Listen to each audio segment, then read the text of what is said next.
መልካም። አይ እኔ ነኝ እዚህ ጋር ይቅርታ። አንዴ አናንያ በጣም ሶሪ። አንዴ አይ እኔ እንኳን ጥያቄ ምናምን ሳይሆን አንድ ሀሳብ ተናግሬ ለመውጣት ነው። እሱ የእኔ ያው ኦርቶዶክስ ነኝ፣ እከታተልሃለሁ፣ አያለሁ እውነት ለማውራት ማለት ነው። በቃ የምትሄድበት መንገድ ደስ ይለኛል። ምልህ ያው በጣም ሆት የሚያደርጉ ነገሮች ይኖራሉ። አለቀልህ ዛሬ ግን አንተ አታልፍም። በቃ ማለት ሀሳብ ነው የምታወራው እና ይሄ ነገር በጣም ደስ ይለኛል። በቃ በርታ ማለት እንደዚሁ ይሄንን ነገር ይዘቀጥል። ይሄ መስመር አልፎ አጸያፊ ነገሮች መናገር እንደዛ ምናምን ነገሮች ደስ አይሉም። አንተ ጋር ደግሞ ይሄንን ነገር አላየውም። እኔ ቀጥል፣ በቃ ይሄ ደስ ይላል። ይሄ ኳሊቲን በጣም ነው የምወድልህ። እኔ እከታተልሃለሁ ከበፊት ጀምሮ አያሃለሁ ምናምን አይዲያ ላይ ነው ሀሳብ ነው ሼር የምታደርገው። ክርስቶስን እንትን ስትል ቅዱሳንን ስትናገር ምናምን እኔ ያላይም እውነት ለማውራት ማለት ነው። በብዙ ነገር ተመልክቻለሁ። ይሄ ነገር በጣም ደስ ይለኛል። በቃ በርታ፣ ሀሳብ ላይ ጀስት ሼር ማድረግ ምናምን ደስ ይላል። በቃ እና ቴንኪዩ በርታልኝ ነው የምልህ። በጣም አመሰግናለሁ አባቴ። እናመሰግናለን። እሺ ወዳጅ መልካም ጊዜ ሆነልሽ። እዚህ ቦታ ላይ መሲሁ በጣም የተከበረ ሰው ነው። ከኛ ዘንድ የተከበረ ነቢይ ነው። የተከበረ መልእክተኛ ነው። አምላክ በጣም ጸጋ ወዶለታል። በጣም በርካታ ተአምራትን ሰጥቶታል። ድንግል ማርያምም ልክ እንዲሁ ጻድቅ ነች። አላህ ቃል በቃል ጻድቅ ነች እያለ ይናገራል። በቁርአን ላይ ንጹህ ነች እያለ ቃል በቃል ይናገራል። የተመረጥሽ ነሽ ከዓለማት ሴቶች እያለ ይናገራል። ቦታች አላረ እነዚህን ጻድቃን ሰዎች እንዴት ነው እኛ ልንናገር የምንችለው? ወላሂ እንሰድባቸው ነው። በጣም ነው የምናከብራቸው። ወንድም አይ እዚህ ጋር አንድ እሱ ሰላም ነው። መልአኩ ገብርኤል፣ መልአኩ ሚካኤል እነዚህን አንድ ሰው ቢሳደብ ከእስልምና ይወጣል፣ ከሃዲ ይሆናል። አላህ በቁርአን ላይ ቃል በቃል ሲናገር ቁል መን ካነ ዐዱወ ሊጅብሪል መን ካነ ዐዱወ ሊላሂ ወመላኢከቲሂ ወጅብሪል ወሚካኤል ይላል። ፈኢነላህ ዐዱወ ሊልካፊሪን ይላል። ረቻላ ገብርኤልና ለሚካኤል ጠላት የሆነ እነዚህን ከሃዲያኖች አላህን ጠላታቸው ነው ይላል። ልጃችሁ መልአኩ ገብርኤልን የጠላ ሰው ከሃዲ ነው። በጣም ነው የምንወዳቸው፣ በጣም ነው የምናከብራቸው። እነዚህን የምንሳደብበት የምንዘልፍበት ነገር የለም።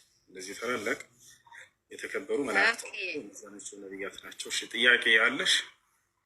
አዎ ጥያቄ አለኝ።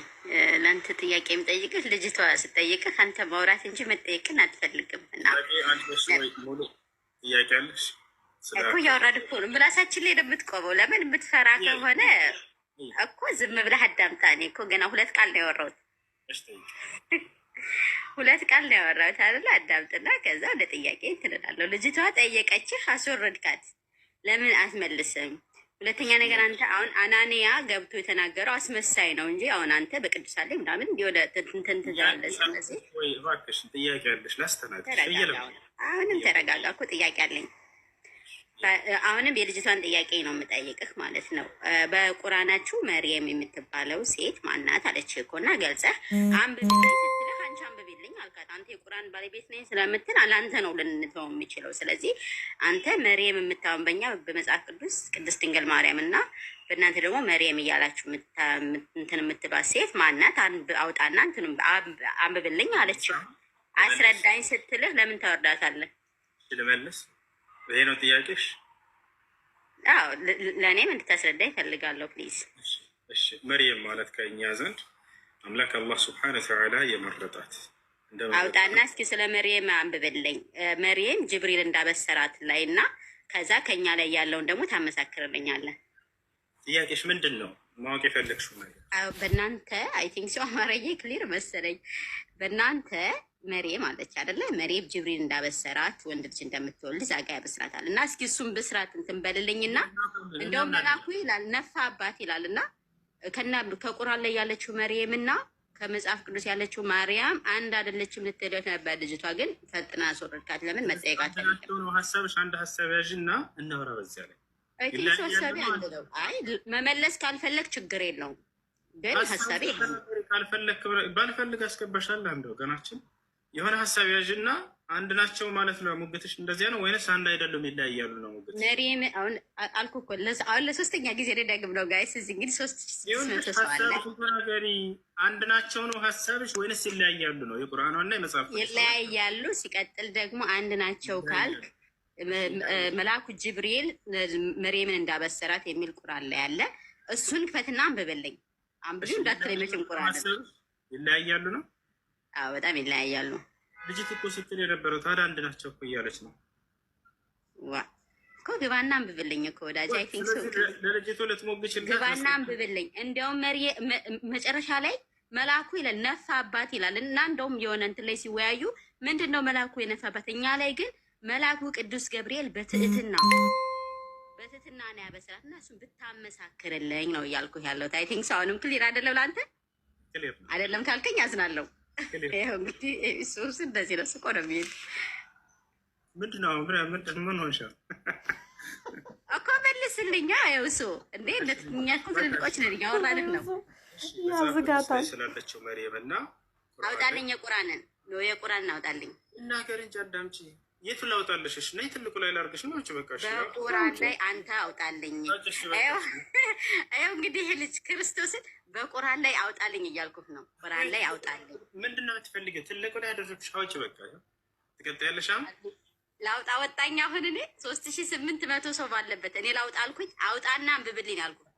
ወይ ልናገራሽ እምቢያሽ ወይ እኔ ላውጣልሽ። እሺ ታዳምጫለሽ? እኔ ሚዩት አድርጌ አዳምጣለሁ። አውጣና እያነበብክልኝ ነው። ጅብሪል ያበሰራትን ያን ሙሉ ምዕራፍ ታነብልኛለህ እና ከኛ ጋር ያለው መጽሐፍ ቅዱስን ደግሞ መርየምን መልአኩ ቅዱስ ገብርኤል እንዳበሰራት የሁለቱንም ትንትልኛለህ። እሺ የቱ ጋር አውጣ? እዘዥኝ አንቺ። እኔ የቱ ጋር አውጣ? አይ እንተ የቁርአን ባለቤት ነህ። ስለዚህ የቁርአን ባለቤት አንተ ነህ። ታነሳሽ አይደለ? ይለያያሉ ብለሽ እንደሚለያዩ አንቺ ሁለቱንም እያነሳሽ እዚህ ጋር እንደዚህ ብሏል፣ እዚህ ጋር እንደዚህ ብሏል ብለሽ አመሳክሪልን። ገብተሻል አይደለ? እኔ ደግሞ ከዚያ ሀሳቤን አንተ እኮ ተጠያቂ ነህ። እኛ እኮ ጠይቁን እንመልሳለን እያልከን እኮ ነው። ስለዚህ በጣም ጠይቅን፣ አንብብልን። ልመልስ እንደሱ ከሆነ እኔ ልመልስ። ለመጨረሻ ጊዜ ነው እየነገርኩሽ ያለሁት። ከዚህ በኋላ ጣልቃ እንዳትገቢ። ገብተሻል አይደለ? እኔ ይኸው እኔ ሚውት ነኝ። በቃ በጣም ጥሩ። እሺ ቁርአን ላይ ያለችው መርየም እና መጽሐፍ ቅዱስ ላይ ያለችው መርየም። ቁርአን ላይ ያለችው መርየም ማነች? እንግዲህ ይለያያሉ ነው የሚሉት ብዙ ክርስቲያኖች አይደለ? ይለያያሉ ወይንስ አይለያዩም የሚለው ነው። እሺ ቁርአን ላይ ያለችው መርየም በድንግልና የወለደች ነች። መጽሐፍ ቅዱስ ላይ ያለችው በድንግልና የወለደች ነች። ቁርአን ላይ ያለችው እባክሽ አንዴ ለመጨረሻ ጊዜ አዳምጪ። አታድልጣ እንትን እያልክ እኮ ነው። ምንም ስርዓት የላትም። ንግግሯ ራሱ እያያችሁት ነው። አውቄ ነው ዝም ያልኳት። ቦታች አለ አይደለ? መጨረሻ ላይ ስጀምር ማቋረጥ ጀመረች። ምን ማድረግ አይቻልም። ሌላ የሚቀጥል ካለ ማግባት ይችላል። ማንኛውም ክርስቲያናዊ ጥያቄ ያለ ካለ መጠየቅ ይችላል። እሺ ፍሪ የምትለች መግባት የሚፈልግ ክርስቲያን ካለ ይጻፍልኝ። አድኖች አስገባቸው። በስርዓት አውሩ፣ በስርዓት ጠይቁ። በዛ ዘመን የነበሩ ሙስሊሞች ማለት ነው ኢየሱስ ተሰቅሏል የሚለውን አስተምሮ ተቃውመዋል? አልተቃወሙም? ይሄንን እንትን አይላሉ። እንደዚህ ብሎ አላጸደቁም። እነሱ ራሱ እንደሚያድነው አምላክ ነግሮታል። ያንን ነግሯቸዋል ለሐዋርያቱ። ለምሳሌ ተቃውሞ መጽሐፍ ጽፈዋል። ያንን እንደዚህ አይነት ነገር አላጸደቁም እያልኩ እንደዚህ ነገር አላጸደቁም። በቁርአን ላይ መሲሁን አምላክ አላህ ስብሐነሁ ወተዓላ ቀድሞ እንደነገረው ይነግረናል። ኢዝ ቃለ አላሁ ያ ዒሳ ኢኒ ሙተወፊከ ወራፊዑከ ኢለየ ይላል። አንተ ዒሳ ሆይ እኔ አንተን ልወስድህ ነው ወደ እኔም ላነሳህ ነው አለው። ከዚያ ምን አለው? ወሙጠሂሩከ ሚነ ለዚነ ከፈሩ አለው። ከእነዚያ ከካዱትም ላነጻህ ነው ላድንህ ነው አለው። ሌላ ቦታ ላይ በሱረቱል ማኢዳ ላይ ምን ይላል? ወኢዝ ከፈፍቱ በኒ እስራኤል ዐንከ ይላል። ከእስራኤል ልጆችም አንተን በተከላከልኩልህ ጊዜ እያለ ይነግረዋል። አላህ ስብሐነሁ ወተዓላ ተከላከለለት፣ ወስድሃለሁ፣ አድንሃለሁ እኛለው። ይሄንም ቀድሞ ነገራቸው ነቢያቶች እኮ። ይሄንም ደግሞ ኢሳ ደግሞ ይሄንን አስተምሯል ማለት ነው። አዎ አስተምሯል። በቃ ይሄን ታስተማረ። ታዲያ በዛን ዘመን የነበሩት ኢየሱስ ተሰቅሏል እያሉ ብዙ ሰዎች ሲሰብኩ ለምንድን ነው እነሱ አልተሰቀለም እሱ አስተምሮናል ብለው ለምን አልጻፉም? እነሱ መጽሐፍ አይጠበቅባቸውም። እሱ አስተምረው ሄደ እኮ ተናግሯቸው ይጠበቅባቸዋል እንጂ እንደዚህ በስሙ ላይ የሐሰት ትምህርት ሲረጭ የሐሰተኛ ፕሮፓጋንዳ ሲነዛበት አልተሰቀለም እሱ ወደ ሰማይ ነው ያደረገው ነግሮናል ብለው ለምን መጽሐፍ አልጻፉም? በቃ እሱ ልንገረሽ አዳምጥሽ። አሁን እዚህ ጋር ነቢያቶች የተናገሩትን ሁሉ የግዴታ ህዝብ መጻፍ አለበት ማለት አይደለም። እዚህ እኔ ማስረጃ ሰጣለሁ አምላክ እንደሚያድነው እንደሚወስደው ይሄን ደግሞ እሱንም ማሰጣኝ እኮ ነው እኮ ያልኩህ። አሁን በዛ ለምሳሌ አሁን እኔ ለምሳሌ እንደው ይቅርታ አድርግልኝና እንደ ክፉ ቃል አትያዝብኝና ማለት ነው። አሁን ስለ ነብያችሁ ክፉ ቃል ብናገር የወረደ ቃል ብናገር የወረደ መጽሐፍ ብጽፍ ጽፈህ መልስ ትሰጠኛለህ ማለት ነው። በዛን ዘመን እንዳለ አድምጠኛ እንዳለ ልጨርስ ልጨርስን አሁን ስለ ነብያችሁ እንደዚህ ብናገር ውሸታም ነህ፣ ተሳስተሃል፣ እኛ እንደዛና ምንም ብለህ ትጽፋለህ፣ መልስ ትሰጠኛለህ።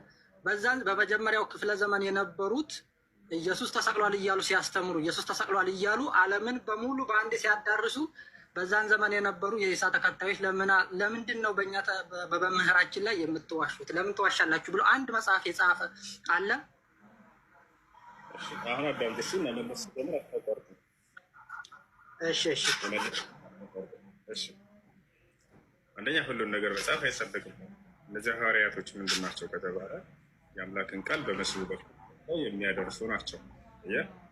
ከመሲሁ ምን የተነገረ ነገር አለ ከተባለ ቅድም እንደነገርኩ አምላኩ እንደሚወስደው ነሳው ይሄን ቀድሞ ነግራቸዋል። ይሄን ቃል ጋር ታገኛል። ያም ስለዚህ አምላክ አላህ ስብሐነሁ ወተዓላ ኢዝ ቃለ አላሁ ያ ዒሳ ኢኒ ሙተወፊከ ወራፊዑከ ኢለየ ይላል። እኔ ላነሳህ ነው ልወስድህ ነው ወደ እኔ እያለ ቃል ገብቶለታል። ይሄ ነው። ሌላው ነገር ስለመሰቀሉ ምናምን እንደዚህ የመጨረሻ ዘመን ነብዩ ሙሐመድ ሰለላሁ ዐለይሂ ወሰለም እስኪመጡ ድረስ ተሰቅሏል ብለው ሰየው ቢያመን እንደው በሌላው ላይ ችግር እስከሌላችባቸው ድረስ ከሃዲ ሊያስብላቸው አይችልም። ቶታል ያን ያቀለሰሰብ ጉዳይ አልነበረም። ነገር ግን ለነቢዩ ሰለላሁ ዐለይሂ ወሰለም መጥተው እንዳልተገደለ እንዳልተሰቀለ ከተናገሩ በኋላ የዛኔ አምላክ በእርሳቸው ላይ የተወረደውን መካድ የዛኔ የሚያስነባቸው እንጂ አንድ ነቢይ ለምሳሌ ተቃጥሎ ሞቶ ብዬ ብናገር አንድ ነቢይ እንደዚያ ከመሰላቸው ሰዎች አይ እንደዚህ አይደለም በሌላ መንገድ ነው የሞተው ብሎ ሌላኛው ቢናገር ይህን ከሃዲ ይህንን አማኝ የሚያስብለው ነገር አይደለም። ችግሩ ምንድን ነው? መሲሁን አምላክ ስለማድረግ ነው። መሲሁን አምላክ ነው ስላሉ እነዚህ ሰዎች የዛኔ ይከፍራሉ። ሸይኹል ኢስላም ኢብኑ ተይሚያ እንደተናገሩት እስከ ነቢ ሰለላሁ ዐለይሂ ወሰለም ድረስ ግን አልተገደለም አልተሰቀለም ተብሎ እስኪነገራቸው ድረስ አይ ተሰቅሏል ተገድሏል ብለው ቢያምኑ ሰዎች እርሱን አምላክ እስካላደረጉ ድረስ በዚህ ነገር ሁጃ እስካልቆመባቸው ድረስ ያልሰሙ ያላዩ ሰዎች ለህግ ሊቀጡ ይችላል። እንደዚህ እንደ ሰዎች ይቀጣሉ ብሎ መናገር አይቻልም። ነገር ግን እርሱን አምላክ ስለማድረግ ኦኬ። ሌላ በዙ ላይ ደግሞ ሌላ ጥያቄ ሊጨምርና ልጨርስ። خلاص ያው እንትን አልኩ ማበዛው መሰለኝ። አብሽር። ይህ ከመሆኑ ጋር ግን አንተ ዲያቆን ያደርጋል የሚባል ዲያቆን ታውቃለህ አይደለም? አይ ብዙም እንትን አልልም። ያው ዲያቆን ያደርጋል የሚባለው ላሰማህ እችላለሁ። እኔ ከእስልምና አንጻር ብቻ ያለውን ልመልስልህ ብዬ ነው። ይሄ ሰውዬ ከክርስቶስ እርገት በኋላ በጣም በርካታ ወንጌሎች በእርሱ ጊዜ ተጽፈው ነበር ብሎ ይናገራል። በሐዋርያቶች ዘመን እነዚያ ወንጌላቶች ሁሉ ወደ 40 እንደሚደርሱ ከተናገረ በኋላ ከእነዚያ ሁሉ 4ቱን ብቻ ነው ቤተክርስቲያን አንስታ ያስቀረችልን አላት። የመረጠችበትን ምክንያት እነዚያንም የጣለችባቸው ያልተቀበለችበት ምክንያት በአንድ ጉዳይ ነው አለ። የክርስቶስን ሕማማት ስለማያነሱ ማለት ይሄ ተገደለ ተሰቀለ የሚለውን አንዲት አያነሱም ነበር እነዚያ ወንጌሎች ይላል። አያርነ ስለዚህ እነዚያ ወንጌላቶች ሁሉ ነበሩ። ነገር ግን ውድቅ ያደረገቻቸው ቤተክርስቲያን ነች። አውቃ የጣለቻቸው የደረገቻቸው ለምን? ራሱ ሚስጥሩን ይናገራል። ዲያቆን ያደርጋል ምን አለ? የክርስቶስን ሕማማት ትንፍሽ አይሉም ነበር አለ። ይሄ ተገደለ ተሰቀለ የሚል አያነሱም። ሌላውን ትምህርት እንዳለ ጽፎ እነዚህን አያነሱም ይላል። ከፈለክ ላሳይ ይችላል ቪዲዮ። አይ እኔ ያደርጋል መጽሐፉን ባነብ ቀለኛል ብዬ አስባለሁ። አሁን ጥያቄ ደግሞ ምንድን ነው? ያው ለነገርከኝ ማለት ነው ሙስሊሞች ከአዳም ጀምሮ ነበሩ ብለኸኛል። ለሰማችሁ አንድ ጊዜ ተገደለ ተሰቀለ ምናምን ይሄ ክርስቶስን ሕማማት የማያነሱ ወንጌላቶች እንዳለ ጭራሽ የቶማስ ወንጌል ሁሉ ነበረ እያለ ይናገራል። ቶማስ አስባችሁታል? የክርስቶስ ተባለ ነው፣ ግን ወንጌልን ጥላበታለች ቤተክርስቲያን። ለምን? የክርስቶስን ሕማማት የማያነሳ ስለነበረ ወንጌሉ። ነገር ግን የክርስቶስ ተማሪ ያልሆኑትን እነ ሉቃስን ይዛለች ቤተክርስቲያን፣ እነ ማርቆስን ይዛለች። ማርቆስና ሉቃስ ክርስቶስ ከመረጣቸው ከ12ቱ ደቀ መዝሙር አይደሉም። ግን ቤተክርስቲያን እነሱን ተቀብላ የነ ጳውሎስን ተቀብላ የክርስቶስን ተማሪዎች የነ ቶማስን ጥላባቸዋለች፣ የነ ባርናባስን ጥላባቸዋለች። እነዚህ ሁሉ ወንጌላቶችን እየጣለችባቸው ህመማቱን ስለማያነሱ ነው ብለው ትንፍሽ አይሉም፣ ሳይለንት ነበሩ ይላል። የተገደለ ተሰቀለ የለም ነበር እነዚያ ላይ አሁን እኮ ታዲያ አንተ ሐሰተኛ መረጃ አምጥተው እኮ እንትን ልትል አትችልም። ለምሳሌ አሁን ለእሱ አይደል፣ ለምሳሌ አሁን አንተ ደይፍ ሀዲሳትን አትቀበልም። እንዲያውቁን ያደረገን ነው። እነሱን አይደለም እነዛን ወንጌሎች አላመጣም። አብሽር እነዛ ወንጌሎች ስለማትቀበላቸው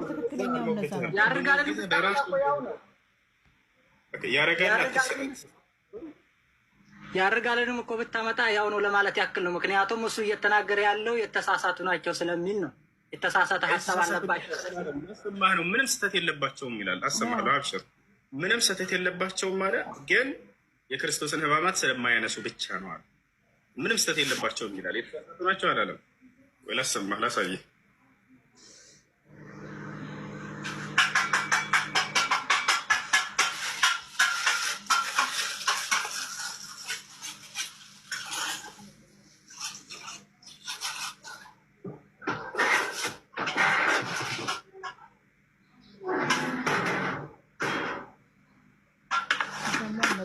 ያጠፉት ለዛ ነው።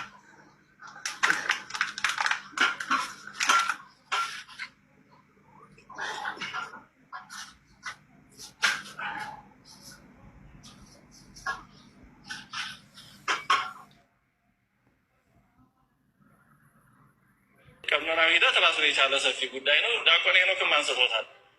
ቅዱሳን መጽሐፍ ቅዱስ ብለን የምናምነውን የሰጡን ከሐዋርያት ቀጥሎ የተነሱ የተለያዩ አባቶች በዘመናት ብዙ ወጥተው ወርደው ነው እና በዘመን ሐዋርያት ከዛም ቀጥሎ እስከ 3ኛ 4ኛ መቶ ዓመት ድረስ የሐዋርያትን ስም የያዙ የተለያዩ መጽሐፍት ይሰራጩ ነበር። አሁን እኛ በብዙ ነገር እድለኞች ነን። ለምን? ወንጌሉ ራሱ ተለክቶ 4 ነው። መልእክታቱ ተለክተው ተሰጥተውናል። አሁን የትኛው ነው የትኛው ወንጌል ነው ትክክሉ ብለን አንቸገርም። የተሰጠውን መጠቀም አቅቶን ካለ ወደ 2ኛው 3ኛው መቶ ዓመት እንመለስና በሐዋርያት ስም ይሰራጩ የነበሩትን ወንጌል የሚል ስም ያላቸው እስኪ በጣም የታወቁትን ዋና ዋናዎችን ብቻ ላንብብላችሁ እና ያኔ ብትኖሩ ኖሮ የትኛውን ትመርጡ ነበር? እስኪ ለራሳቸው የቤት ስራ ውሰዱ።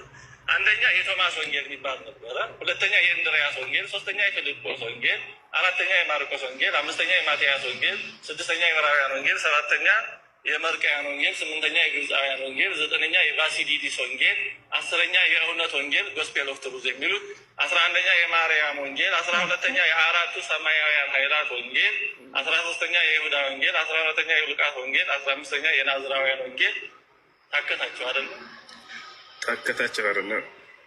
16ኛ የኢዮናውያን ወንጌል፣ 17ኛ የ12ቱ ወንጌል፣ የያዕቆብ ወንጌል። ወደ 25 ቢያንስ ዋና ዋና ይሰራጩ ነበር። ከነዚህ መካከል እነዚህ ሁሉ ውድቅ ሆነው ለምን 4ቱ ብቻ ተመረጡ? ሁሉም ስህተትና ችግር ያለባቸው ሆነው አይደሉም። ሰማ ሁሉም ስህተትና ችግር ያለባቸው ሆነው አይደሉም ማለት ግን ለምን ውድቅ እንዳደረጓቸው ሊናገር ነው። ስህተት ያለባቸው አይደሉም፣ ችግር ያለባቸው አይደሉም ካለ በኋላ ለምን እነዚያን ወንጌሎች ቤተክርስቲያን እንደጣለችባቸው ሊናገር ነው። ግን ከ4ቱ ውጭ የነበሩት በጣም ብዙዎቹ የክርስቶስን ሕማማት በግልጽ አያነሱም ነበር። ዋና ችግራቸው ያ ነበር። ለምሳሌ ቶማስ ወንጌል የመሳሰለው ይሄ ዘኢንፋንሲ ጎስፔል የሚባለው በጣም ትኩረት የሚያደርገው በጌታችን የልጅነት ዘመኑ ላይ ነው። ጌታችን ተአምራትን ማድረጉን ይናገራል። ጭቃውን እፍ ሲለው ወፍ መሆኑን ምናምን እቺ ተአምር አያችሁ፣ ጭቃውን እፍ ሲለው ወፍ መሆኑን ይሄንን ያነሳ ነበር አለ የነ ቶማስ ወንጌል። አየህ፣ ይሄን አላህ በቁርአን ላይ ሆኖ ጠቅሶታል። መሲሁ ከጭቃ የወፍ ቅርጽ ሰርቶ እፍ ሲል እንደሚበር እነዚህ ያሉ እውነታዎችን እንዳለ እነዚህ ጠፍተዋል። እነዚህ ወንጌሎች ጮራ ላይ መቀመጡ ይሄ ችግር አልነበረውም። ግን ህማማቱን አያነሳም፣ ህማማቱን አያነሳም፣ ዝም። ይሄ ክርስቶስ ላይ የደረሱ አደጋዎች ሁሉ እንዳለ አንዲት ትንፍሽ አይሉም ነበር፣ ዝም ሳይለንት። ስለዚህ የክርስቶስን ህማማት የማያነሳ ወንጌል ሊሆን አይችልም። ሌሎችም ሰማ የክርስቶስን ህማማት የማያነሳ ወንጌል ሊሆን አይችልም ብለው ቤተክርስቲያን በራሷ እምነት ቀርጻ እነዛን ጣለችባቸው። የቶማስ ወንጌል እያለ እየተናገረ ቶማስ ከክርስቶስ ተማሪዎች አንደኛው ነው። ግን ወንጌሉ ላይ ይሄ ተገደለ ተሰቀለ የሚለው አደጋ ስለሌለ ብቻ ጣለችበት ቤተክርስቲያን። እና እንዲህ ባለ ነው 4ቱ ብቻ ተለይተው የተመረጡት ማለት ነው። በነገራችን ላይ ቤተክርስቲያን ናት መጽሐፍ ቅዱስን የሰጠችን የወሰነችው እንጂ የሰላም አየህ ቤተ ክርስቲያን ናት መጽሐፍ ቅዱስን የወሰነችው። ቤተ ክርስቲያን ለራሷ እምነት በሚስማማ እነዛን ወንጌላቶች ስለ ስቅለት የሚያወራላትን መርጣ ወሰደችና እነዛን ኞችን ጣለቻቸው። መጽሐፍ ቅዱስ አይደለም ቤተ ክርስቲያንን የሰራት ይላል። መጽሐፍ ቅዱስ አለ ቤተክርስቲያንን የሰራው። መጽሐፍ ቅዱስ አሁን በምናውቀው መልኩ ሳይኖር ቤተክርስቲያን ነበረች። 3000 ሰዎች በጴጥሮስ ስብከት ሲያምኑ ቤተክርስቲያን ነበረች። መጽሐፍ ቅዱስ ግን አልነበረም። የጴጥሮስ መልእክትም የለም። ጳውሎስ ገና አልተጠራም። 14ቱ መልእክታት የሉ፣ ወንጌሎችም አልተጻፉ። አንድ ሰው መጽሐፍ ቅዱስን አለ መጀመሪያ ማወቅ ያለበት ቤተክርስቲያን ነው ማወቅ ያለበት። ለምን ቤተክርስቲያን መጽሐፍ ቅዱስን የጻፈችውና የመረጠችው እምነቷን በሚገልጥ መንገድ ነው። ቤተ ክርስቲያን መጽሐፍ ቅዱስን የጻፈችውና የመረጠችው እምነቷን በሚገልጽ መንገድ ነው። ራሷ ቤተ ክርስቲያን ለእምነቷ በሚስማማ ራሷ ነች የጻፈችና ያዘጋጀችው። ከቤተክርስቲያን ተለይቶ መጽሐፍ ቅዱስን ሊረዳው አይችልም። ለዚህ ነው በዓለማችን 30 ምናምን ሺህ የእምነት ዲኖሚኔሽን ግን ሁሉም መጽሐፍ ቅዱስን አምናለሁ እያለ ግን እንደ ባቢሎን ዘመን እርስ በርሱ የማይግባባ አይሆንም። ይሄ ነው። ለማንኛውም ጥያቄው ነበር የክርስቶስን ሕማማት ነው። ያ መለኩል መውት ቀضይቱ ልመውት ዐላ ኩል ዒባዲ ፈቅብጥ አርዋሕ ሃኡላኢ ልመላኢካ ይለዋል። አንተ የሞት መልአክ ሆይ ሞትን በሁሉም ፍጥረት ላይ ወስኛለሁኝና ሂደህ እነዚህን መላእክቶች ነፍሳቸውን አውጣ ግደላቸው ይለዋል። ፈየሞቱ ጅብራኢል ወሚካኤል ወኢስራፊል ወይብቃ መለኩል መውት። መለኩል መውት ይሄድና የጅብሪልን ነፍስ ያወጣል፣ ከዚያም የሚካኤልን ያወጣል፣ ከዚያም የኢስራፊልን ያወጣል። ማን ይቀራል? መለኩል መውት ብቻ ይቀራል። የመጨረሻ የሚሞተው መለኩል ሞት ነው። መለኩል ሞት ፍጥረትን ሁሉ ነፍሳቸውን ካወጣ በኋላ ብቻን ይቀራል። መጨረሻ ላይ አላህ እያወቀ ይጠይቀዋል። ያ መለኩል ሞት መን በቂየ ምን ዒባዲ ይለዋል። አንተ የሞት መልአክ ሆይ ከባሮቼ ማን ቀረ ይለዋል። ያ ረቢ በቂቱ ዐን ዐብዲከ ልፈቂር፣ ጌታዬ ወይኔ ደካማ ባሪያህ ብቻ ቀርቻለሁኝ ይላል። ምን ይለዋል አላህ? ያ መለኩል ሞት ቀضይቱ ልመውት ዐላ ኩል ዒባዲ ፈሙት። አንተ የሞት መልአክ ሆይ ሞትን በሁሉም ፍጥረታቶች ላይ ወስኛለሁኝና በል አንተም ዛሬ ጊዜ ነው ሙት ይለዋል። በቃሉ ነው የሚገድለው። ሙት ካለ ይሞታል ኸላስ። ከዚያ በኋላ የሞት መለኩል ሞት ይሞታል። ከዚያ ነቢ ሰለላሁ ዐለይሂ ወሰለም ሐዲሱን ቀጥለው ምን አለው? ثم يمكث 40 ከዚያ በኋላ አላህ ሱብሓነሁ ወተዓላ ምን ያደርጋል?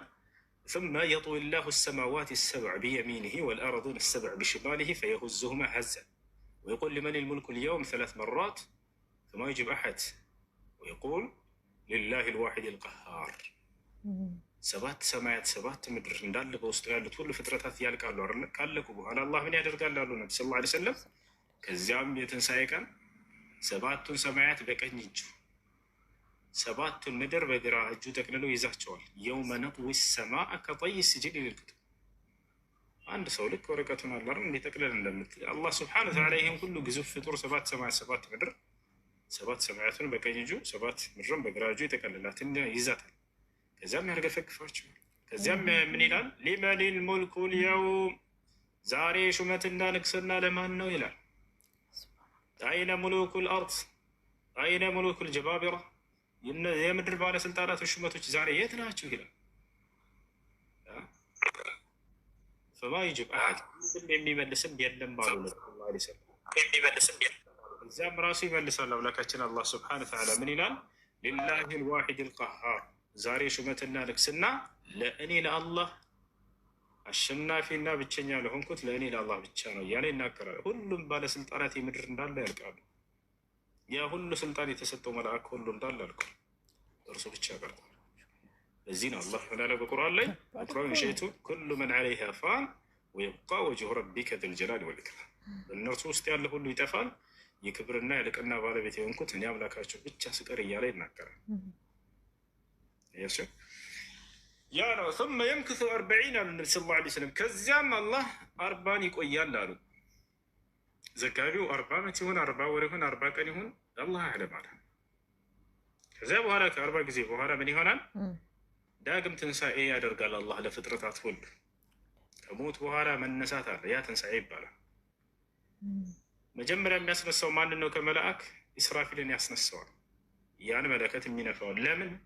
ድጋሜ ይነፋ ዘንድ። አላህ በቁርአን ላይ ምን ብሏል?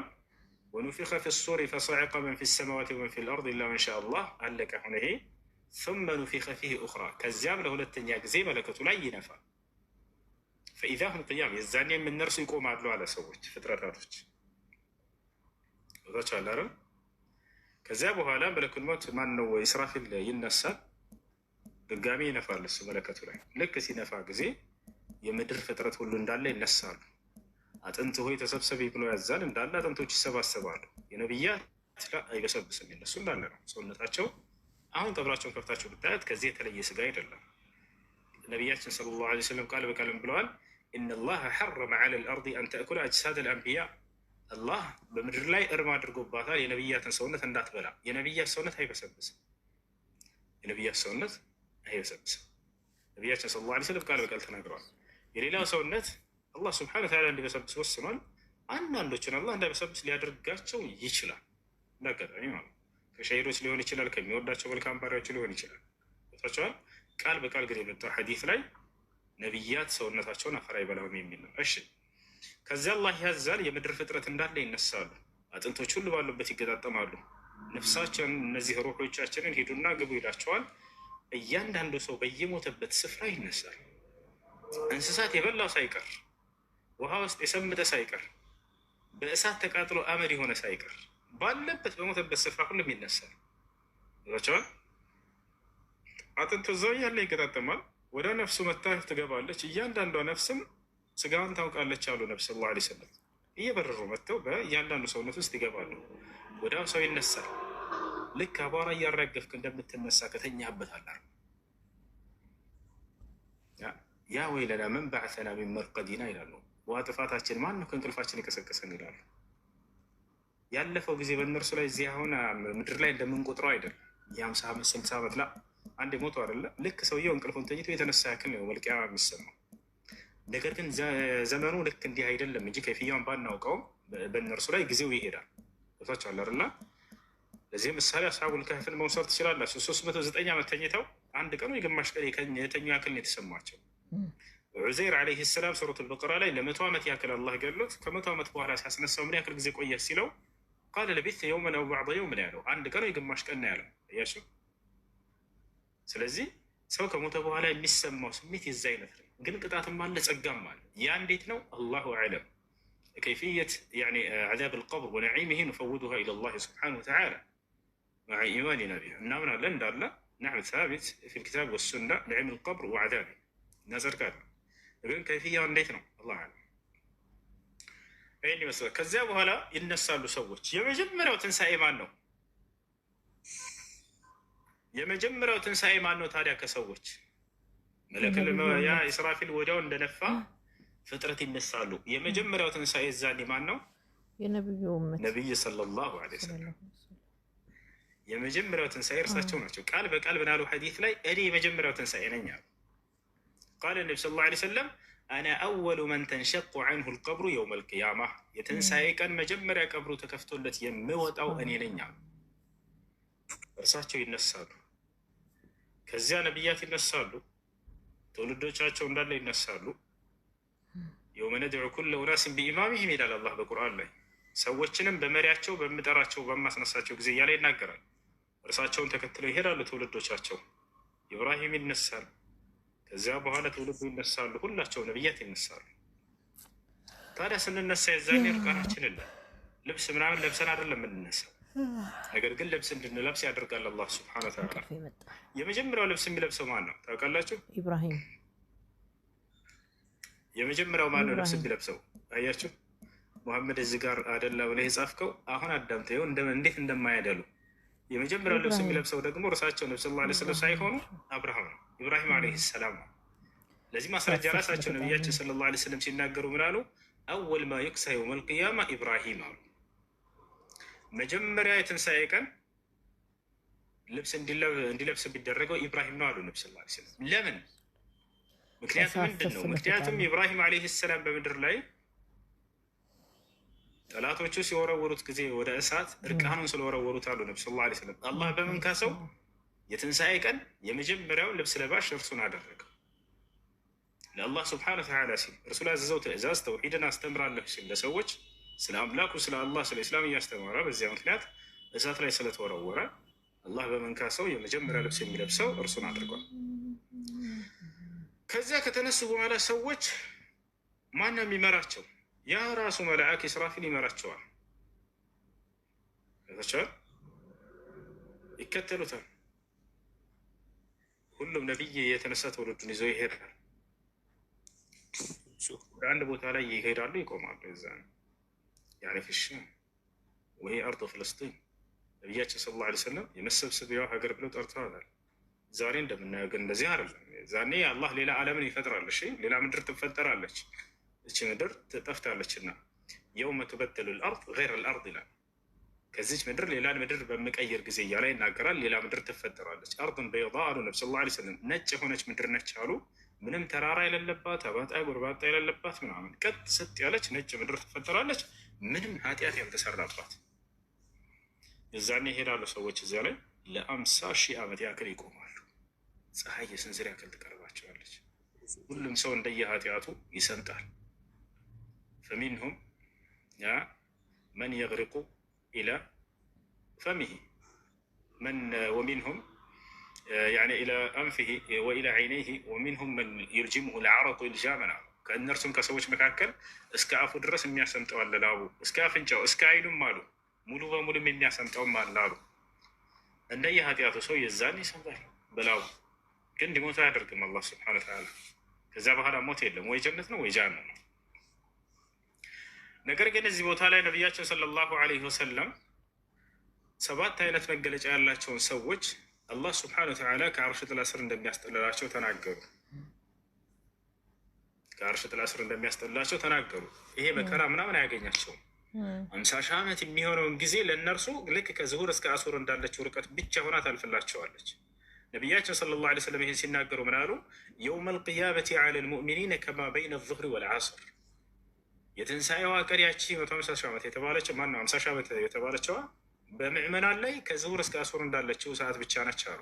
2 ሰዓት ከምናምን ማለት ነው ዛሬ በምንቆጥርበት ቦታቸው አለ። ነገር ግን ከአርሽ ጥላ ስለሚጠለሉት ልክ እንዲሁ ለእነሱ ደግሞ ሌላ ልዩ ክብርና መስተንግዶ አላቸው። በአርሽ ጥላ ስር አለ። ከዚያ ቤት ቶማስ የሚሄደው ወደ ቶማስ አምላክ ነው ወይ የሚሄደው? ኢየሱስ ለቶማስ አምላኩ ነው አብ። ስለዚህ ወደ ቶማስ አምላክ ነው የሚሄደው ኢየሱስ በትክክል። ስለዚህ ወደ ሚሊዮን ፕሪፖዚሽን ለምን ይጠቀማል? ምክንያቱም በስጋው ፈጥሮታል። ማነው የፈጠረው? እግዚአብሔር። መጽሐፈ ምን ላይ ነበር? ምሳሌ ላይ 8:2 ነው። አይ ቲንክ ባልሳሳት 8:22 ላይ ምን ብሎ ነው? መጀመሪያ አድርጎ ፈጠረኝ ይላል። አስቀድሞ ምን አለኝ ይላል? ከፍጥረት በፊት ምን አለኝ አለ? መዝሙረ ዳዊት ላይ ወለድሁም ይላል። ከፍጥረት አስቀድሞ ወለድሁ ነው የሚለው። አረ ኢብራሂም አዲስ ነገር አለ። ለድህነት ስራው መጀመሪያ እንዳያመልጥ ሰው መጽሐፍ ምሳሌ 8:22 ላይ አመጣ። ምን አለ? ዮሐንስ ወንጌል 20:17 ላይ ቶማስ ማነው ኢየሱስ አምላክ ያለው ስለፈጠረው ነው አለ። አብ ወልድን ፈጥሮታል አለ። በስጋው ስለፈጠረው አለ። ክርስቶስ ኢየሱስ ፍጹም አምላክ እንላለን። ስለዚህ ፍጹም ሰው እንደመሆኑ ፈጥሮታል። ማን የፈጠረው ነው ያልከው? እግዚአብሔር አምላክ።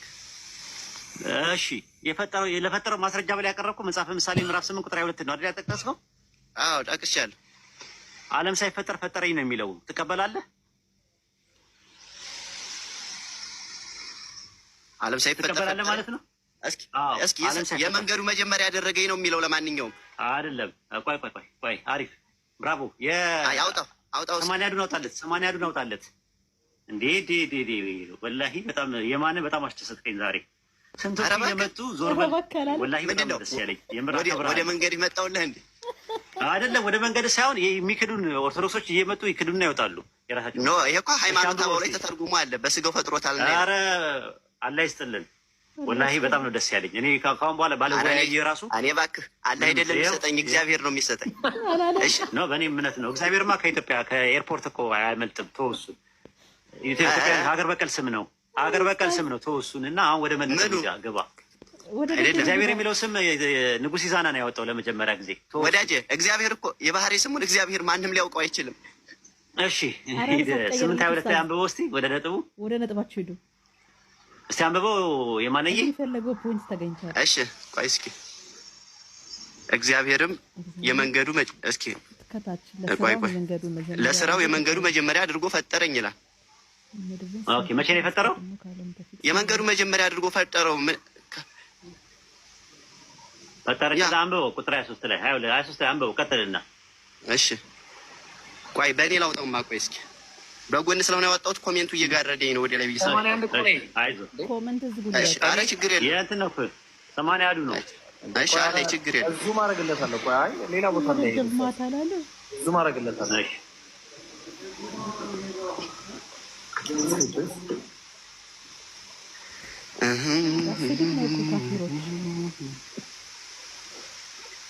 ስንት ላይ ነበር? ምሳሌ ስንት ነው? አይ እሱ እንኳን ይቆይህ። ምዕመን ነኝ፣ ክርስቲያን ነኝ። ኦኬ አሃዌ ንርግድ በሰረገላ ሚስጥር አኩኑ ታበጽ እስከ ሰማያዊት ሀገር ይላል አይደለም? ግዝ መቻል እኮ እባክህ፣ ግዝ መቻል ብቃት አይደለም። አንዲት ደግሞ ሸምድድሃት ነው። እሺ ወደ ፖይንታችን። ለማንኛውም ስንት ላይ ነበረ? እሺ እሺ ስምንት ላይ ምሳሌ 8:22 ላይ ወደ ላይ 8 ኤብሮ ተሸፍኖብሃል። እሺ እግዚአብሔር የመንገዱ መጀመሪያ አደረገኝ በቀድሞ ስራው መጀመሪያ ይላል። ከጥንቱ ከዘላለም ጀምሮ 81 ላይ አይደለም 81 ላይ ነው የምናነበው። አንተ 1954 ነው የምታነበው። 1954 ነው የምታነበው። የምናነበው እኛ ደግሞ የ80 ያው ጥፎልሃል። 80 እሺ 80 እስኪ ቆይ 80 እስኪ ቆይ ሌላ መጽሐፍ ቅዱስ አለ። እስኪ ቆይ ከዚህ ካለ የኦርቶዶክስ ነው አንተ የምታነባውን። የኢትዮጵያ መጽሐፍ ቅዱስ ማህበር ነው ያዝከው እጅ ላይ ያ። እሺ ቆይሽ ጠብቁኝ አንድ ጊዜ። ወይ የማነ ብርሃን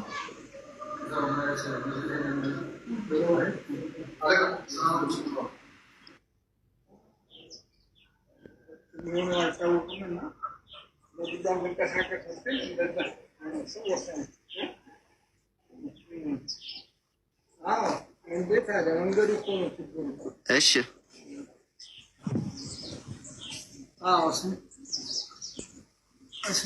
እሺ 8:22 ኮፕሊንግ አድርጉ፣ ታብታብ አድርጉ እንጂ ምንድን ነው ሊሆን ይችላል። ኧረ ኡስታዝ ወጥቷል። ቀጥል አሁን መልሱልኝ። ጠብቁ፣ ኡስታዝ ወጥቷል። እሺ እኔ ልቀጥልልህ። እስከዛ ኡስታዝ ከሚመጣ ኡስታዝ ይመጣል። አሁን እሺ እንካ ይሰማሃል? የማነ ይሰማኛል። ፈጠረኝ የሚለውን አገኘው። ሃይማኖታዊ ኧረ በእናትህ ይሄ ራሱ 81 የምር የከፈትኩት እግዚአብሔር የመንገዱ መጀመሪያ ያደረገኝ በቀድሞ ስራው መጀመሪያ ከጥንት ከዘላለም ጀምሮ ተሾምኩ ምድር ከመፈጠሩ አስቀድሞ። ኧረ እዚህ ጋር የእንትኑ 81 የሚባለውን ነው እኮ እያወራን ያለ ነው። የማነ የእውነት አሁን እኔ ራሱ ያወጣው 81 ነው። ቀይሬ ማለት ሁለቱም ያው ነው። እኔ እትሙ ስለሚለያይ ነው። ችግር የለውም። እናንተ 81 ላይ ታተመው። እሺ ግዕዝ ትችላለህ? ጠፍቶ ነበር ወላሂ። ኧረ እኔ አልችልም። ምን ሆነ ነው? ኦኬ እዚህ ጋር ምን ያለ ግዕዙ በሰ እግዚአብሔር ፈጠረኒ ቀዳሜ ኩሉ ተግባሩ እምቅድመ ይሳረር ዓለም አለ ወዘንበለ ይግበር ምድር ወዘንበለ ይግበር ቀላያተ ዘንበለ ይጻሉ አንከተማያት ይላል። ምንድነው ዓለማት ከመፈጠራቸው በፊት ሰራኝ ነው የሚለው። ምን ትላለህ? አውጣለት ያውኑን 80 እሺ ፈጠረኒ ማለት ፈጠረኝ ነው። መቼ ነው የፈጠረው? እምቅድመ ዓለም ነው የፈጠረው። ፈጠረኒ ቀዳሜ ኩሉ ተግባሩ ይላል። እምቅድመ ይሳረር ዓለም ይላል። ዓለም ሳይሰራ በፊት ነው የሚለው። ምንም ነገር ሳይኖር ሰራኝ ፈጠረኝ ይላል። አውጣለት። አሁን ያወጣለት አውጡትና እኔው እስኪ ለማንኛውም እሺ እኔ ልክፈትለት መሰለኝ። ልክፈትለት ኡስታዝ፣ እኔ ጋር የለም ግዕዙ። ሳታስብ ሚስጥር አወጣ። እሺ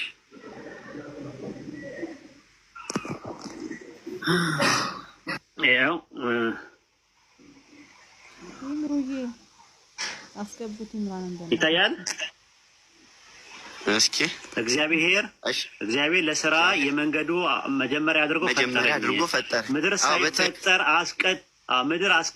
ሳይፈጠር አስቀድሞ ከዓለም በፊት ምን አለኝ ይላል? ሰራኝ ይላል። ማን የሰራው? እሺ ላይኛው ከ22 እንጀምር እንጂ ከ22 እኮ ነው የጀመርኩት እኮ 22 እግዚአብሔር ለስራ የመንገዱ መጀመሪያ አድርጎ ፈጠረኝ። ምድር ሳይፈጠር አስቀድሞ ከዓለም በፊት ሰራኝ። ከዓለም በፊት ነው የሚለው። ከዓለም በፊት ኧረ ከዚህ ላይ ምድር ሳይፈጠር አስቀድሞ የመንገዱ መጀመሪያ አድርጎ የፈጠረኝ እኔ ነው የሚለው። እንግዲህ እሺ ለየትኛው ስራው ነው? እስኪ ሃይማኖታዊም የተረጎሙ ስላለ እሺ ለየትኛው ስራው ነው? እኮ ችግር የለውም ግን ፈጠረኝ የሚለው መቼ ነው የፈጠረኝ ያለው? መቼ ነው የፈጠረኝ ነው ያለው? ታይሙ ያ በቅድስት ድንግል ማርያም ማህፀን ሰው ሲሆን ነው። ዓለም ሳይፈጠር ነው የሚለው። ዓለም ሳይፈጠር እግዚአብሔር ምድር ሳይፈጠር አስቀድሞ ከዓለም በፊት ሰራኝ ነው የሚለው። ከዓለም በፊት ነው የሚለው። ከዓለም በፊት ሰራኝ እሱ እንደው ምድር ሳይፈጠር እኮ ነገረኛ ተርጉምና ነገረኝ። ምድር ሳይፈጠር አስቀድሞ ከዓለም በፊት ሰራኝ ነው የሚለው። ከዓለም በፊት እንዴት ነው የሰራው? ኖ እሱ የሚገልጸው ምንድን ነው? ከአብ መወለዱን ነው ከታች ሰራው የሚለው። የመጀመሪያው ግን ሰራኝ ነው የሚለው። ወለደኝ አይደለም የሚለው። ወለደኝ ሳይሆን ሰራኝ ነው የሚለው። እዚህ ጋር ሰራኝ የሚለውን ተርጉምልኝ። አውዱ እንደዛ ነው። እንደ አውዱ ተረጎመ እንደዛ ነው። ተረጎምኩልህ እኮ። ሰራኝ ማለት ፈጠረኝ ማለት ነው እኮ አይደል እንዴ? ቋንቋው ችግር ስላለበት ነው ቋንቋው። ሌላው እኮ ሌላው መጽሐፍ ምን ችግር አለው? ይኸው ግዕዝ ላንብብልህ። ግዕዝ ከቻልክ አይ ምን ይላል መሰለህ? በዚህኛው በ66ቱ ላይ ደግሞ ከጥንቱ ከዘላለሙ ጀምሮ ተሾምሁ ምድር ከመፈጠሩ አስቀድሞ ተሾምኩ ነው የሚለው። በዛ ከታች ላይ ያለው ማለት ነው እኮ። ተሾምኩ የሚለው ታች ላይ ነው ያለው። እሱ ታች ላይ ያለው እሱ የመጀመሪያው ግን 24 ላይ ነው ያለው። 23 ላይ ነው። አዎ ግን ተሾምኩ ነው የሚለው። ሰራኝም ነው የሚለው። ስለዚህ 81ዱ ተሳስቷል። ያጀማ ስሙ፣ ኦርቶዶክሶች ስሙ። ግዕዙ ተሳስቷል። ግዕዙ ተሳስቷል። 81ዱም እንደዛ ነው የሚለው ነው ያዝኩት። እትሙ ይለያያል። 80ዱ ይኸው የ2000 ይኸው 80ዱ የሚሊኒየሙን አውጣው። ይኸው አለው። ይኸው ኢምራን ይኸው ይሄ እናንተ መጽሐፍ። ይሄ የማን መጽሐፍ ነው? 80ዱ እስኪ አውጣው። እሱ መጽሐፉ ላይ እስኪ አድርገው፣ ቀጥታ አድርገው እስኪ መጽሐፍ ቅዱሱ ከሱ ላይ ቀጥታ አውጣና እንደው እሺ አንብቦ መጀመሪያ ይሄን ይህ መጽሐፍ ቅዱስ በኢትዮጵያ መጽሐፍ ቅዱስ ማህበር ለኢትዮጵያ ኦርቶዶክስ ተዋሕዶ ቤተክርስቲያን ታተመ ይላል። እሺ አሁን ፈታዊ ኦርቶዶክስ መጽሐፍ ቅዱስ 81 አሁን ቤተክርስቲያን የምትገለገልበት ኦፊሻል መጽሐፍ ቅዱስ ማለት ነው። ያሁን እንፈታው መጽሐፍ ምሳሌ እሺ አሁን አንብቦ እግዚአብሔር ለስራው የመንገዱ መጀመሪያ አድርጎ ፈጠረኝ ይላል። ቢሆን በቃ አመሰግናለሁ። እሺ ቀጥል እዛው ምድር ሳይፈጠር አስቀድሞ ከዓለም በፊት ሰራኝ ይላል። ማን የሰራው?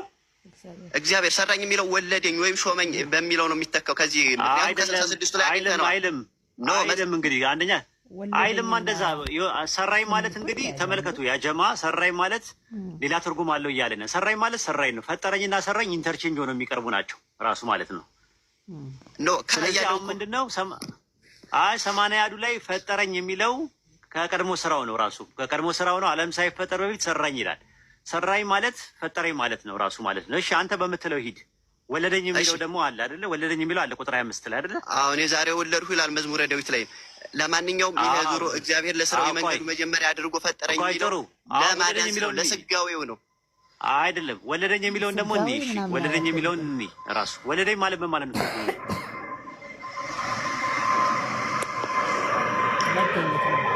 ከአብ ወጣ ማለት ነው። ተወለደ ስን ኦኬ። ተራሮች ሳይወለዱ ይላል። ምን ማለት ነው? ተራሮች ሳይወለዱ ማለት ድምፅ እንዳይረብሻችሁ ብዬ ነው ሚዩት ያደረግኩት እኔ ነው። እሺ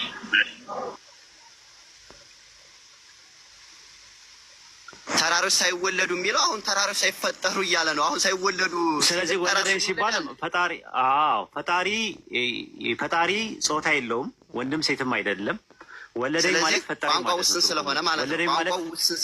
ወለደኝ ማለት ፈጠረኝ ማለት ነው። ወለደኝ ማለት ፈጠረኝ ማለት ነው ትርጉሙ። እሺ ሰራኝ ማለት ትነግረኛለህ። እሺ ፈጠረኝ ማለት ወለደኝ ማለት ነው። እሺ ወለደኝ ማለት ፈጠረኝ ማለት ነው ብላለህ። እሺ ፈጠረኝ ማለት ወለደኝ ነው ይሆናል። ወለደኝ ማለት ፈጠረኝ ማለት ወለደኝ ማለት ፈጠረኝ ማለት ይሆናል። ፈጠረኝ ማለት ግን ወለደኝ ማለት አይሆንም። እሺ እሱን እስኪ በማስረጃ አሳይ። እሱ አንተ በማስረጃ አሳያለሁ። እሺ መዝሙረ ዳዊት ምዕራፍ 9 ቁጥር 2 ላይ አውጣው አይደለም ላሳይ እኮ ላሳያ ፈጣሪ ጋር ዮሐንስ ወንጌል 4:24 ላይ መንፈስ ነው አንድ፣ ዘዳግም 6:4 ላይ ደግሞ አንድ ነው እግዚአብሔር አይወልድም አይዋለድም፣ ጾታም የለውም፣ ወንድም ሴትም አይደለም፣ ራሱ አይባዛም። ወለደ ስንል ነው አይደለም። በስጋዊ ነገር እንዲያታየው እንደናንተ ይሄ ቁርአን አይደለም። ኦንቶሎጂካሊ ማምጣው ከፈለከ ኦንቶሎጂካሊ ነው። አላህ ሚስት ሳይኖር አይወልድም የሚለው አይነት ሳይሆን አይ እንደዛ አይደለም። ቁርአን ላይ ሳይሆን እዛው ላይ ባይብል ላይ ነው ማወጣልህ፣ ራሱን አመጣልሃለሁ። እሺ ተረጋጋ። አሁን ተረጋግተህ እንትን በል ኩልዳውን። ጥሩ መዝሙረ ዳዊት ምዕራፍ 9 ቁጥር 2 ላይ ተራሮች ሳይወለዱ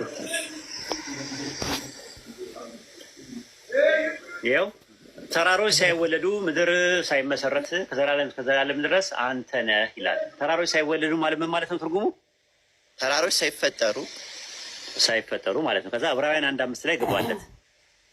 ቀጥሎ ያለው ቆይ ከሱ ላይ ጨርሰው ቆይ ያሁኑ ነው መልሰው ከይቅርታ ሳይወለዱ የሚለው ላይ ነው የያዝነው።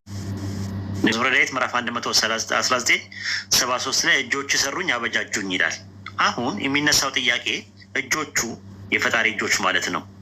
የፈጣሪ እጆች አበጃጁኝ ስለተባለ የፈጣሪ እጆች ፈጣሪዎች አይደሉም፣ መፍጠሪያ ናቸው ራሱ ማለት ነው። ገብተዋል? ልክ እንደዛ የህያው መንፈስ ፈጠረኝ ማለት መፍጠሪያው ስለሆነ ነው ፈጠረኝ የሚለው ነገር ያለው ማለት ነው። እንደዛማ ከሆነ ብዙ እንደዚህ አይነት ነገሮች አሉ ባይብል ላይ። አሁን ለምሳሌ እጄ ምድርን መስርታለች፣ ቀኝ ሰማያትን ዘርግታለች ይላል ኢሳያስ 48:13 ላይ። ቀኙ ማናት? ክርስቶስ ሊሆን አይችልም።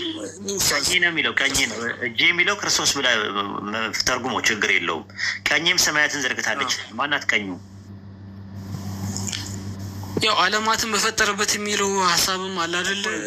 የሚለውን ክርስቶስን ውሰደው፣ ክርስቶስ ብለው ውሰደው፣ ችግር የለው። ቀኝ ሰማያትን ዘርግታለች የሚለው ቀኝ የሚለው ማንን ነው? ማናት ቀኝ ዘርግታለች ይላል። በሴጣን ከስተቀም የራሱ አካል የመለኮት አንድ አካል ብለን ማናት አንችልም እኮ። ማናት? ስንት አካል አለው እግዚአብሔር? እግዚአብሔር 3 አካል አለው ብዬ ነው የማስበው። ቀኝ የተባለችው ስንተኛው አካል ናት? ሜቢ 2ኛው አካል ማናት? እሷ 2ኛው አካል ማን? ወልድ። እሺ እጄ የተባለችውስ ማናት? ቀኝ የተባለችው ወልድ ነው። እጄ የተባለችው ማናት? ያው ቀኝ ሲባል እጅን አይደለም የሚያመለክት? እንደ ሰውኛ ስንመለከት 2 ነገር ነው የተጠቀሰው። ኦኬ ይለያያል ማለት ነው ሀሳቡ። ቀኝ እጄ እያለን እንትን የሚለው ጣቶች ውስጥ ለማን ነው? እንደዚህ አላሰብኩትም እኔ። መዝሙረ ዳዊት 8:3 ላይ ደግሞ የጣቶቹ ስራ ሰማያቶችን ባየው ጊዜ ይላል። ጣቶች ይላል። ጣቶች እነማን ናቸው? ያው እኔ ክንድ ሲባል ክርስቶስን የማስበው ክርስቲያን ስለሆንኩኝ ማለት ነው። ጣቶች የተባሉት እነማን ናቸው? ቀኝ የተባለችው እነማን ናቸው? እጅ የተባለችው እነማን ናቸው? እዚህ ጋር የተለያየ ቦታ ላይ የተለያየ እንትን አለ፣ የተለያየ እንትን የሚለው ነገር አለ። ስለዚህ የሚፈጥርበትን ባህሪያት በአጠቃላይ እንትን ነው ራሱ ማለት ነው። ኢሳያስ 9:7 ላይ የእግዚአብሔር ቅናት ይህን ያደርጋል አለ። የእግዚአብሔር ቅናት የሚባለው ማን ነው? ቅናት የሚባል አለ ሌላ የሚያደርግ ከእግዚአብሔር ውጭ የሆነ ፈጣሪ ነገር? ቅናት ሳይሆን አንድ ስሜት ማለት ነው፣ የአምላክ ስሜት። ኤግዛምፕል ልስጥ፣ በአንተ ልስጥ። መዝሙረ ዳዊት ምዕራፍ 37:30 ላይ የጻድቅ አፍ ጥበብን ያስተምራል ይላል። ስለዚህ የጻድቅ አፍ አስተማሪ ነው ወይስ ማስተማሪያ ነው? የጻድቅ አፍ እኔ የምረዳው መንፈስ ቅዱስ አድርጌ ነው። ያንተን ነው እኮ የጻድቅ አፍ ጥበብን ያስተምራል የሚለው። የጻድቅ አፍ ነው የሚለው የአንተ አፍ።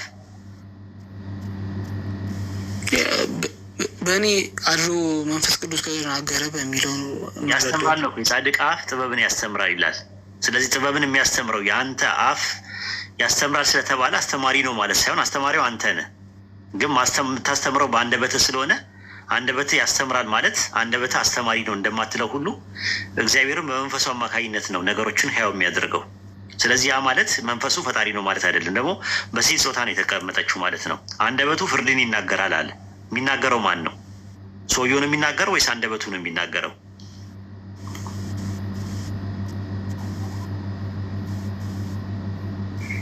እኔ እንጃ ኡስታዝ። ይኸኛው ላይ ኢሳያስ ምዕራፍ 1:20 ላይ እምቢ ብትሉ ብታምፁ ሰይፍ ይበላችኋል የእግዚአብሔር አፍ ይህን ተናግሯልና አለ። የተናገረው እግዚአብሔር ነው ወይስ የእግዚአብሔር አፍ ነው የሚናገረው? የእግዚአብሔር አፍ የሚለውን እኛ ክርስቲያኖች የምንረዳው መንፈስ ቅዱስ ነው የሚለው ነው። ኧረ የለም፣ እንደዚ አይነት ትርጉም የለም። የለውም እንደዛ የለም፣ በክርስትና ውስጥም የለም። ራሱ ዛሬ አዳዲስ ነገር ነው የሰማሁት ራሱ ማለት ነው። የእግዚአብሔር አፍ የተባለው እዛ ጋር እግዚአብሔር አፍ ነው። እግዚአብሔር ነው ተናጋሪ፣ ግን የሚናገረው በአፉ ስለሆነ እግዚአብሔር አፍ ተናግሯል ሲባል የእግዚአብሔር አፍ ተናጋሪ ነው ብለን እንደማትለው ሁሉ እግዚአብሔር መንፈስ ፈጠረኝ ማለትም ፈጠረችኝ ማለትም የእግዚአብሔር መንፈስ ፈጣሪ ናት ማለት አይደለም።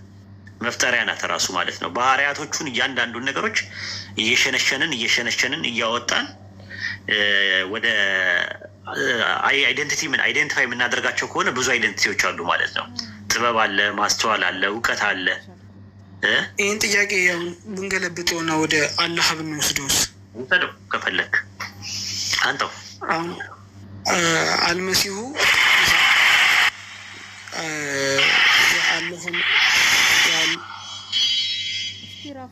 የአላህ መንፈስ ነው የሚለው ሀሳብ አይልም። እንደዛ ያለ መንፈስ አይልም።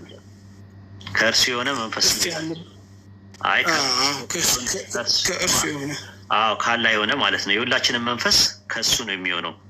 ራሱ የእሱ ብቻ አይደለም። ሱረቱ ኒሳ ምዕራፍ 4 ቁጥር 171 ላይ እናንተ የመጽሐፉ ሰዎች ሆይ በሃይማኖታችሁ ወሰን አትለፉም፣ በአላህ ላይ እውነት እንጂ አትናገሩ፣ የመርየም ልጅ አልመሲሳ የአላህ መልእክተኛ ብቻ ነው ይልና ወደ መርየም የጣላት አለ የይሁን ቃል ነው ይላል። ወደ መርየም የጣለው አይደለም የሚለው የጣላት ሁን የሚለውን ቃል አላህ ወደ መርየም ጥሎ ኢሳ እንዲፈጠር አድርጓል ማለት ነው። ከዛ በኋላ ካለ በኋላ ከእርሱ የሆነው መንፈስ ነው ብሎ ነው የሚያስቀምጠው። ከእርሱ ምንድን ነው የሆነው? ከአላህ የሆነው መንፈስ ነው።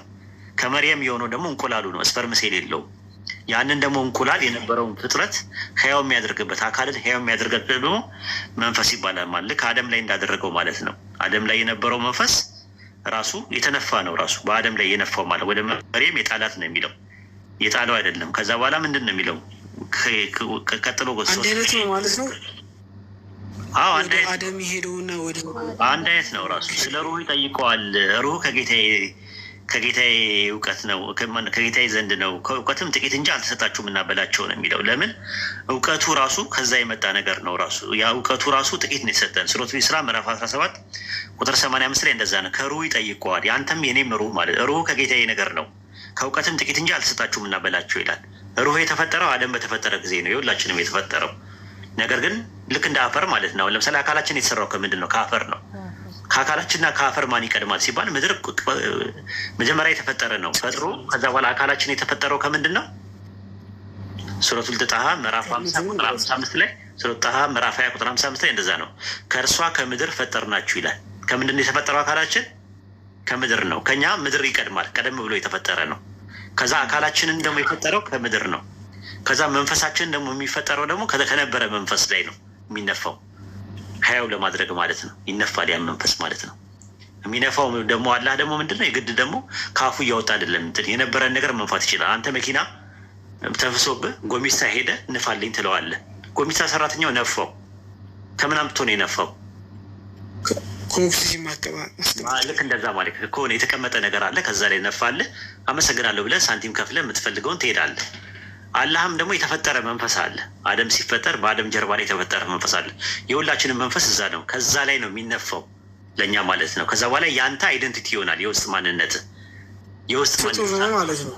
ፍጡር ነው። ሁለቱም ፍጡሮች ናቸው። ራሱ አሁን ጥያቄው ዞሮ ደግሞ እኛ ጋር ምንም ችግር የለውም። አሁን አንተን ጥያቄ የምጠይቅ አንተ ፍጡር ነው ወይስ ፈጣሪ ነህ? እኔማ ፍጡር ነኝ። ሙሉ ለሙሉ ፍጡር ነው። አንተ ውስጥ ያለ መንፈስ ከየት ነው የመጣው? ከእግዚአብሔር የተገኘ እኮ ከእግዚአብሔር አፈፍ ብሎት በጸጋ የሚገኝ ግን ገፍ ብሎት ነው የተገኘው። ከውስጥ የሚወጣው ከውስጥ የሚወጣው ነገር ፍጡር ነው ወይስ ፈጣሪ ነው? ከእግዚአብሔር የሚወጣው ከእግዚአብሔር። አሁን ለምሳሌ ዘፍጥረት 2:7 ላይ አዳምን የምድር አፈር አበጀውና በአፍንጫውም የተስፋ ፈፍ አለበት። እፍ ሲል እግዚአብሔር ከአፉ የሚወጣው ነገር ፍጡር ነው ወይስ ፈጣሪ ነው?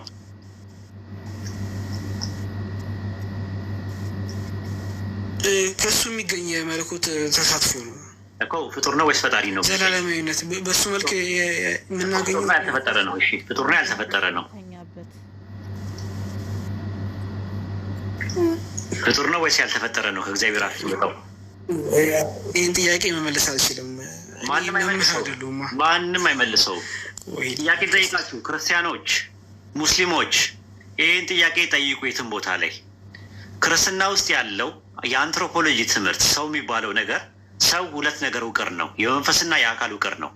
ሁለተኛ ቆሮንቶስ ምዕራፍ 4 ቁጥር 16 እና 17 ላይ ኢንዋርድ ማን እና አውትዋርድ ማን ነው የሚለው የውስጥ ሰውና የውጭ ሰው ብሎ ነው የሚያስቀምጠው። እኔ ውስጥ ያለው ሰው እኔ ራሴ ነኝ። ራሱ ስሞት ስጋ አፈር ሲሆን የሚሄደው ወይድ የሚባለው መንፈስ ነው ራሱ አይደል እንዴ? አዶልፍ የሚባለው ነገር ዲኮምፖስት ሲያደርግ ካተምና ከሞለክ ኮምፖስት ያደርገው ይወርዳል። ወይድ ማለት ያልተፈጠረና የተፈጠረ ነው። ከአፉ ከሆነ ያወጣው አይ ፍጡር ነው ካሉ ደግሞ ፍጡር ውስጡ ነበረ፣ ፈጣሪ ውስጥ ፍጡር ነበረ።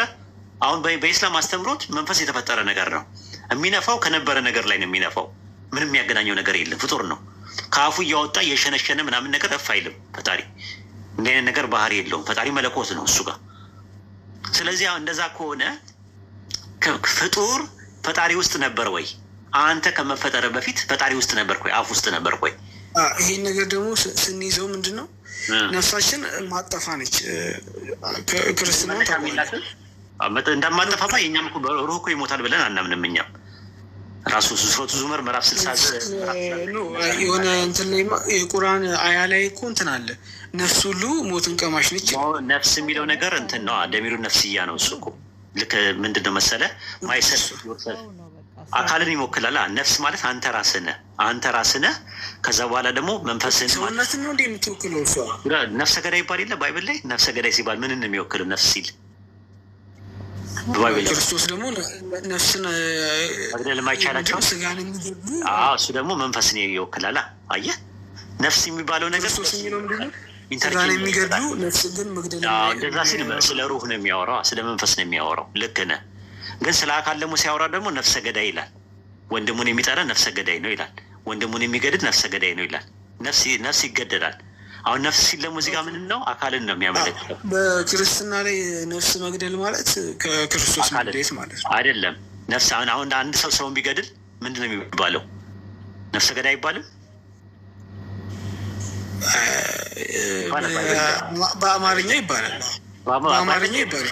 ባይብል ላይ ይባላል። ራሱ ነፍሰ ገዳይ ይላል ባይብል ላይ። ሶል ኪለር ይባላል እንግሊዝኛው ላይ ባይለውም ግን ነፍስ ይሞታል ይላል። ነፍስ ይሞታል ብሎ ይናገራል ባይብል ላይ ራሱ አረ ነፍስ ከሳች ይላል። ነፍሴ ከሳች ይላል። አሁን ለምሳሌ ነፍስ የሚባለው ይኸውልህ በአይሁድ በክርስትናና በእስልምና የነፍስ ትምህርት አንድ አይነት ነው። እሺ እንዳትሸወድ። ምንድን ነው የምናምነው መሰለህ? አንትሮፖሎጂ ላይ መንፈስ የሚባለው ነገር የማይሞት ክፍል ነው የሰው ከአፈር እሱ መንፈስ የሚባለው የእኛ መንፈሳችን አይሞትም። እሱ መንፈሳችን ነፍስ ይባላል። እውነት ነው።